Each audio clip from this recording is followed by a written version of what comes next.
Today's High Performance Podcast is brought to you by Josh Phegan Digital. It's the only place to track and keep yourself accountable by looking at all of the essential numbers, from buyer appointments, market appraisals and listing appointments, to listings, sales and income, and working in 45-minute sessions. You'll find it all on Josh Phegan Digital. Welcome to High Performance, the podcast featuring Josh Phegan and Alexander Phillips. Alexander, one of the great conversations for any real estate agent is like really learning what it is that they do to make sure they're doing great buyer work. And what we see a lot of agents do is maybe launch the properties online and then just hope that buyers are going to turn up at that first open for inspection. I'm advocating that literally there's a lot more extra work that agents can be doing, which is really saying the moment that you get a listing, what are some of the other campaigns that you've actually done in the course of the last 6 or 12 months where a similar buyer might have inquired or walked through? And then how do I get those buyers down to that particular property? And that might be best done, for example, at the photo shoot or before we even go to launch, or maybe launching on a Tuesday for a midweek open before we go to that first weekend of open for inspections on a Saturday. Alex, how important is it for agents to get really good with their buyer work and not just rely on the marketing, particularly as markets go through new seasonality and ultimately changes that are happening all the time? Thanks, Josh. Thanks for having me again. I think, Josh, let's wind back and have a look at the really good agents that have performed well over the number of years and what they do and what they do really well. And it comes down to buyer work. So I think most agencies train upcoming agents, assistants, associates to prospect looking for listings, doing cold calling, door knocking. I've got a buyer for your house. Can I come and have a look at it? You're not going to get any traction that way. You're going to get lots of kickback. Buyer work is a really good way to build relationships quite easy because you're offering something that they need help with. Where someone, half the time you're calling someone, for a cold call, well, probably 90% of the time is that they don't need your help.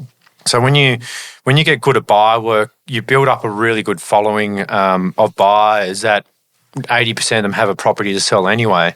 So something that I've learned over the 22 years I've been in real estate, and I train all my guys, is forget about prospecting, have a great buyer list, and make sure that you're servicing those buyers, which means that you're actually going to sell more, speed up your properties a lot more.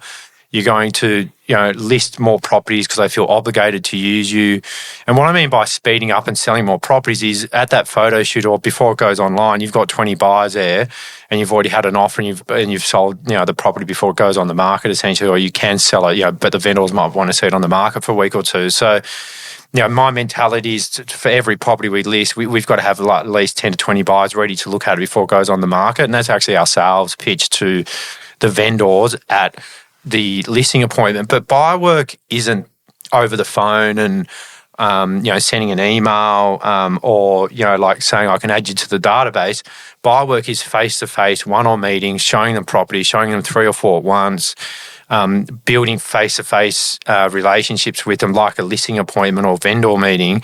That's where you build really good relationships because you ask better questions. They give you more. They feel more open to you. And I think, when you do that and you have, you consistently do that, you'll just build up a really good, following of buyers that you can actually then have an understanding of shifting into properties very easily. Alex, does it amaze you that, during the course of the campaign of a fairly normal property across Australia, you might meet 20 buyers on a particular property, one person is successful buying and there's 19 buyers left over, but yet agents don't try to make sure they list another property of a similar type to just transfer those buyers. So in other words, they get a 4-bedder, they sell it, then literally 10 weeks later, then another 4-bedder comes on. But literally all those great buyers that they met in the first campaign have probably called or gone to do something else. Whereas if you were launching another 4-bedder, the moment you've just sold a 4-bedder, how easy is it to transfer those buyers, and particularly if you're working in a similar geographical area? So much easier. Like you've got trust with them, you've got a relationship, it's that they listen to you when you call or you're meeting them. And I think this is the big conversation of what I see that you do best, that, okay, great, now that this one's sold, here are 3 other properties that you could also go to consider. And so you're actually transferring those buyers from one campaign to the next and not waiting for every campaign to do all of the heavy lifting to find a brand new buyer audience. Alex, you're also pretty keen that if you've got a price point that's maybe stuck, let's say, for example, you say, Josh, I cannot sell a single thing at $5 million. you will go and sell a property at $4 million because you know that the $4 million seller will be the buyer at $5 million. How important is it to also work back through your market appraisals to find the person who might upgrade to buy that particular property that you're having trouble selling? Yeah, we're very lucky like that, Josh, because we do so many price ranges. We've done so many deals this year where we've sold for 7, they've bought for 5.5, those guys have bought for 10, or even lower price points. So we're always looking at who might be a potential buyer for a property up or down. And probably I'd say 25% of our transactions is a vendor that we shift, that we've sold for, we put into another one, or vendor that is going to sell, we slot them into another house. And that's the number one skill, is that realise that some of your buyers might be hiding out as previous market appraisals sitting inside of your database.